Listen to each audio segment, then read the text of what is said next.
folks, Keith here from Come On The Hoop Celtic. So I thought I'd do a throwback video today talking about Seville. Obviously 2003 marks the day.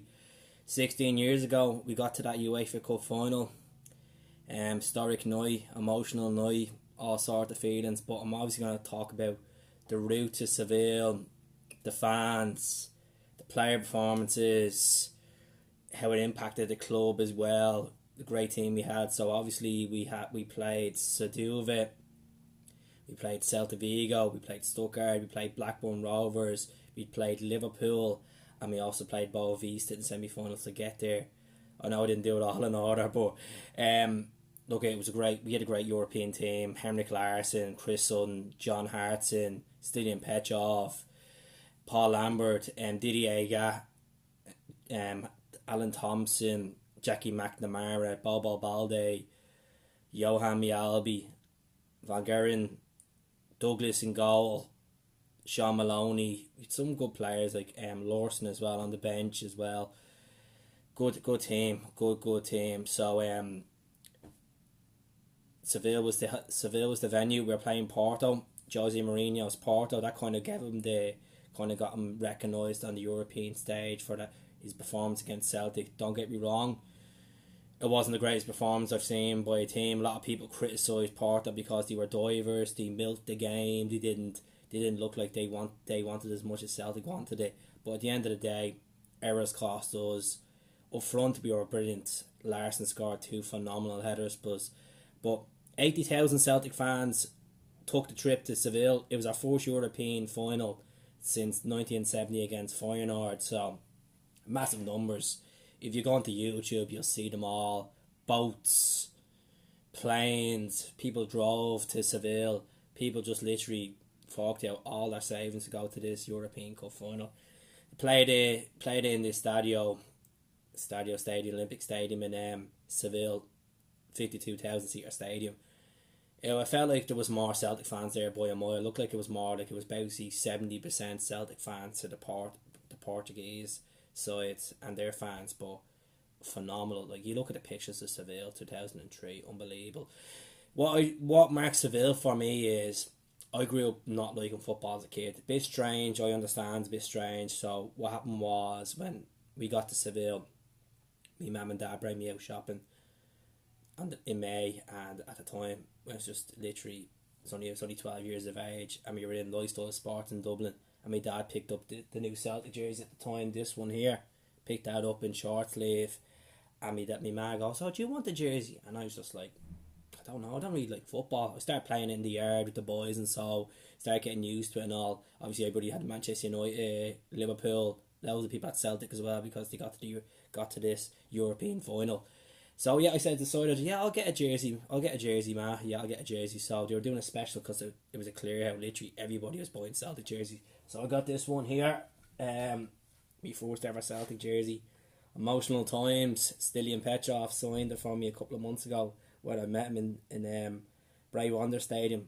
Lovely lad. Obviously he played in the final that night, but I just look back at it. Obviously when I think of this jersey, I think of obviously the only game I watched rolled up to Seville. I actually watched 2 games. I watched the Blackburn game, and then I watched the games against Liverpool as well, because my dad is a Liverpool fan on top of being a Celtic fan. It's a bit weird, I know, but that's what happens. A lot of people in Ireland pick an English team and then pick a Scottish team as well. Big Celtic, obviously, Irish roots. But that jersey reminds me of Boavista when Larsson flicks it onto when Hartson flicks onto Larsson, and Larsson scores in Boavista away to get us through. I think of Celtic as well, when John Hartson scored in Celtic. Alan Thompson scored in Stuttgart as well. Good jersey. Obviously Chris Sutton as well, and Larsson scored in Edenwood Park as well against Blackburn Rovers. I was delighted. You know, Graham Souness, a bit of a horn, you could say. No offence. But yeah, he was just stubborn. You thought his team were better. Fuck that shit. Celtic were much better. Celtic were one of the best teams in Europe. Best team in Britain, I would say, arguably, because the players we had. Fair enough, a lot of people criticise them, saying, "Oh, they're past their peak and all," but they proved it. Like, against all these sides. Like, UEFA Cup's a tough trophy to win, and I find to this day, I think obviously it's been rebanded Europa League and there's more teams in it now, but it's I think it's harder than the Champions League. People laugh and say, why is it harder? You're playing more rounds. You could be playing it you could be playing it in Russia. You can play it in Kazakhstan, somewhere like that. I think it's a harder one, especially if teams like the likes of Arsenal and Chelsea and so teams from other leagues that are pushing, that haven't made it into the European places, they want to win that. But we proved it. So 80,000 fans with their green Sambertos went to Seville partying. Thing about the Celtic fans is we were honoured with 2 awards. They were honoured with the UEFA Fair Play Award, and they were honoured with an award by FIFA as well. Sepp Blatter presented to them in Celtic Park. So good times. We started off well. Porto did get the first goal. Bobo Balde got booked as well. There was a few bookings in the game. Larsson scored in the 47 minute with a leaping header over the keeper, hit the post and in. Unbelievable. Then Porto scored again. Then Larsson equalised the corner kick, as far as I remember, by Tomo. Larsson, free man, smashed it in. Keeper didn't have a clue what was going on. So we were playing with the likes against Carvalho, Deco, and so they were a good side, Porto, but I think Celtic were better on paper and better on the day, but we just didn't. As I said, defensive errors cost us, unfortunately. Heartbreaking it was. I just remember all my friends, me and my friends watching the game. I was obviously wearing the yellow bad boy, and then I went to extra time and I watched the extra time with my dad, and then Bobo got sent off in the 96th minute, and then they capitalised. Douglas came out, made a bit of a hash of it. They took around him, and then he slotted in. Their player slotted in, who got the man of the match. So it was bad. Like the starting lineup anyway was Douglas, Van Garen, Bobo, Johan, Didier Aga, Tomo, Lambo, Lenny, Pechov, Chris, and Henrik up front. So we kind of done the 3-5-3-2. It was a mad formation we done, but it worked for us. We won titles, we won Scottish Cups with that formation. That's what Martin O'Neill's philosophy was. It was a good side. John Hartson didn't play. He wasn't fit for the game, unfortunately, which was sad. But just remember the full time. Tomo took a bad, Larsson took a really bad. That picture always haunts me of him walking past the UEFA Cup trophy, and there's another picture of Johan Mjaby like that as well. I just couldn't believe it. I just can't believe we didn't win that final. Like the amount of fans, you should have they tried their best, and a lot of people have great time in Seville, and they always mark it. I know every time I got to Glasgow, people say to me, "Oh, I was at Seville," or "I wasn't at Seville. I was gutted I didn't go to Seville," but it was recognised all over the world how good the Celtic fans were.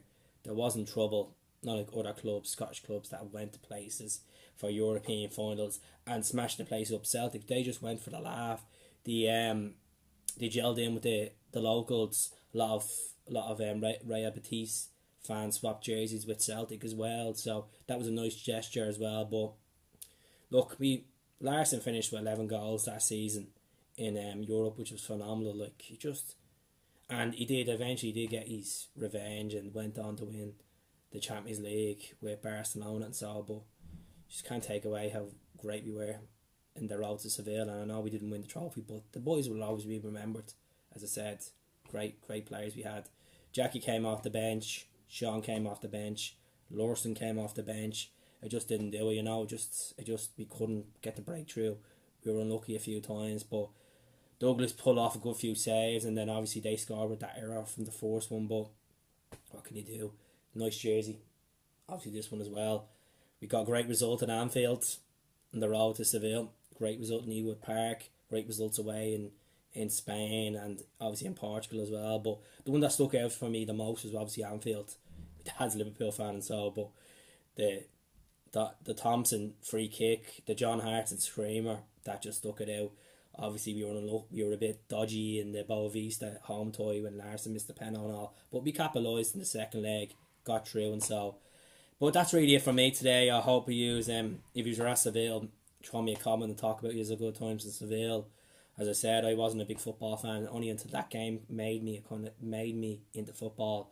That UEFA Cup final, I obviously enjoyed the 2002 World Cup, but that final, 2003 final, UEFA Cup final, gave it to me. As I said, that jersey lives life in my mind, and I just love it, and I just loved we had Umbro. It was just good times, But thanks very much for watching the video. Don't forget to subscribe, and I'll speak to you all soon. I just want to give a shout out to Football Club Classics for the Lisbon Lions t-shirt. So if you get them a follow on Instagram, great t-shirts. They have all memories. They have the Barcelona game in there as well, the 6-2 against Rangers and so. But enjoy it. Hell, up the Celts.